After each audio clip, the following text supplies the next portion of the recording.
a playoff game and the physicality should be able to be on both ends of the ball. And I don't feel like tonight it was you know. Um, As we all know, the Philadelphia 76ers have yet again been eliminated in the second round, which is absolutely insane.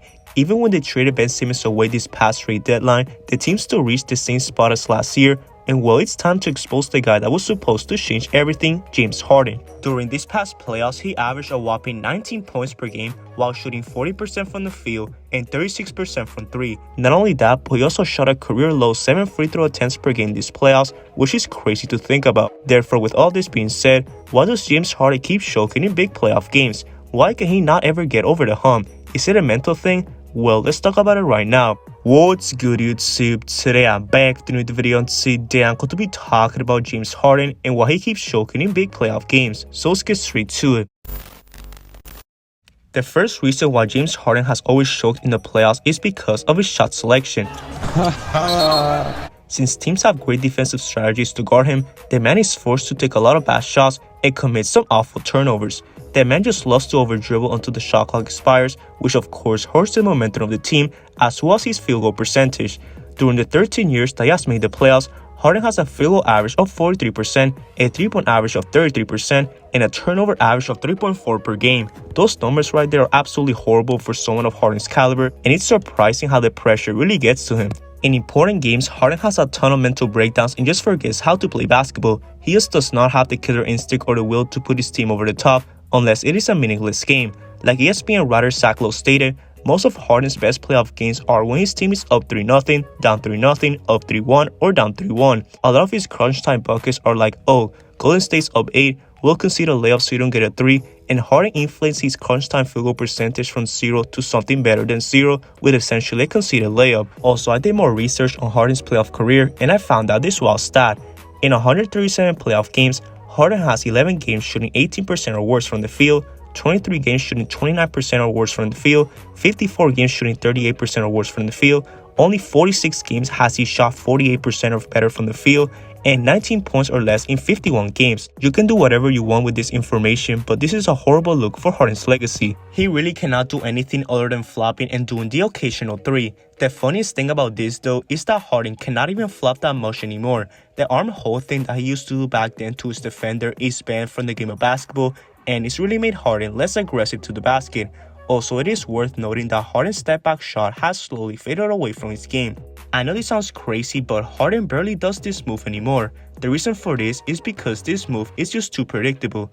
Everyone knows that this is Harden's go-to move, and to slow him down, it's key to just double him. In conclusion, you know Harden's step back shot is rare nowadays when you see people posting things like this every time he makes one. The second reason why Harden has always choked in the playoffs is because of his body language. When something goes wrong, Harden is never accountable of himself and instead blames his teammates. He doesn't act like the leader that he's supposed to be, which explains why some teammates like Chris Paul and Dwight Howard hate him. Overall, his ego is really at an all-time high, and it's about time that he sacrifices his role for a championship. The third and final reason why Harden has always choked in the playoffs is because of his health.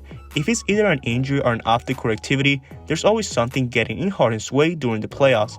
For example, in 2012, Harden was having one of the best seasons of his career until Metta World Peace did this. Oh, that's disgraceful. This injury and concussion ended up affecting Harden's game in the playoffs, especially in the NBA Finals. Even though Harden did win the 6th Man of the Year award that season, he only averaged 12 points and 3 assists in the NBA Finals while shooting a catastrophic 38% from the field and 32% from 3. Also, to make things worse, it was reported that Harden spent nights during the NBA Finals without sleeping in Miami strip clubs. Yes, this is where it all started. Moving on to the 2016 NBA playoffs, and the Rockets were facing elimination in the second round and were down 3-2 to the San Antonio Spurs. However, Harden thought that it was a good idea to not sleep before the game and party at a strip club the whole night. Yes, this actually happened. As a result of this incident, Harden displayed possibly the worst playoff game of his career in Game 6. Here, he recorded 10 points, 6 turnovers, and a plus-minus of -28, while shooting 18% from the field and 22% from 3. Therefore, the Rockets were of course eliminated and lost in a blowout fashion to a Spurs team that had no Kawhi Leonard or Tony Parker. Moving on to the 2021 NBA playoffs, and Harden was having a great playoff run for once until once again he got hurt in the second round versus Milwaukee. He suffered a hamstring injury and obviously performed terribly in games 5 to 7. He averaged a whopping 14 points per game while shooting 31% from the field and 19% from 3. I know Harden was playing in a grade 2 hamstring, but this injury right here ended up destroying his superstar self forever. Also, to not forget, Harden's shape has also been detrimental to his teams being unsuccessful in the playoffs.